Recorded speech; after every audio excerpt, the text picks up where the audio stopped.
महाराज, आजकल आपके एक चेले पर बहुत पाखंडी लोग टूट के पड़े हुए थे।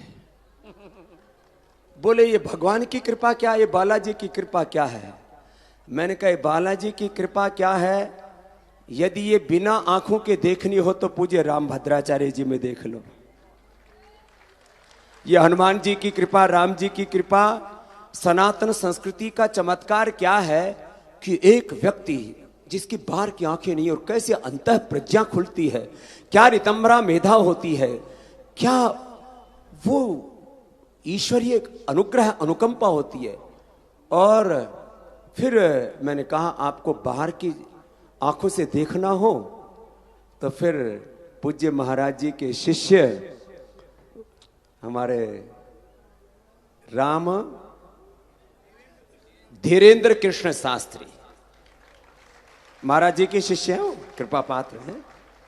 महाराज अब उस भगवान के अनुग्रह से व्यक्ति को जो सूक्ष्म जगत है, जो अदृष्ट है, उसकी अनुभूति होती है।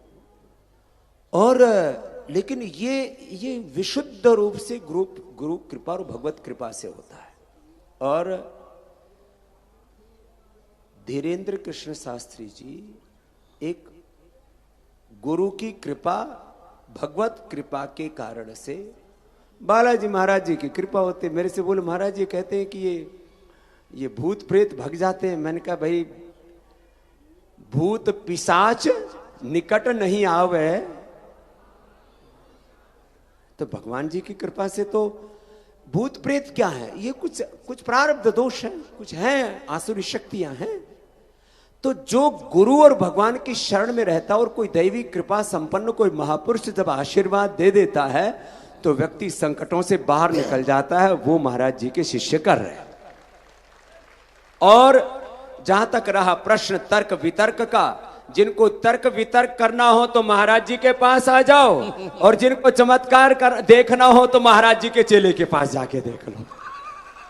तो खैर, फिर मैं तो ज्यादा मीडिया के लोगों को फोन नहीं करता, लेकिन मैंने कुछ को बोला भाई सब जगह पाखंड मत देखो, कुछ ये भी देख लो कि एक अदृष्ट लोक भी है और ये सच है जो दिख रहा है आंखों से। ये तो 1% लोक, अदृष्ट जो है 99% है। देहवाव ब्रह्मण रूपे मूर्तम च यत् ब्रह्म वदन्ति। और ये जो अदृष्ट जगत है ये क्या है, एक ऊर्जा है। This whole universe is the composition of different energy fields. और वो ऊर्जा जो तरंगे हैं वो गुरु और भगवत कृपा से आपको कोई मिल गया, ईश्वर की कृपा। बाकी तो सबको भगवान ने मनुष्य का जन्म दिया है, यही भगवान का कितना बड़ा अनुग्रह है। एक पिंड में सारा ब्रह्मांड समाहित है। खैर, तो ये तो मैंने एक छोटी सी बात दूसरे संदर्भ में कही। अभी मैं योग की बात कह रहा था तो मेरे कान में हमारे भाई रामचंद्र दास जी ने कुछ कहा, तो मैंने उस संदर्भ को थोड़ा सा इतना ही कहा कि पाखंड करते हैं तो ये मुल्ला मौलवी करते हैं, पाखंड करते हैं, इतना पाखंड करते हैं। मां बहन बेटियों के साथ दुराचार व्यभिचार, और अपने मजहब को भी नहीं छोड़ते, हलाला करते हैं। ये दुराचार की पराकाष्ठा है, हलाला। और न जाने क्या क्या पाप कर्म करते हैं, उन वहां दिखाई नहीं देता।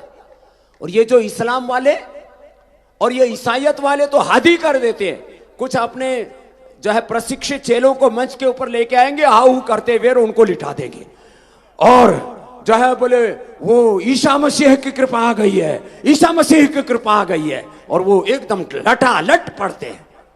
लेकिन अभी हमारे महाराज जी के शिष्य ने उनको बोला कि कोई ईसाई आकर के हमारे सामने चमत्कार करके दिखाए, नहीं तो सनातन धर्म को की शक्ति को स्वीकार करके जाए।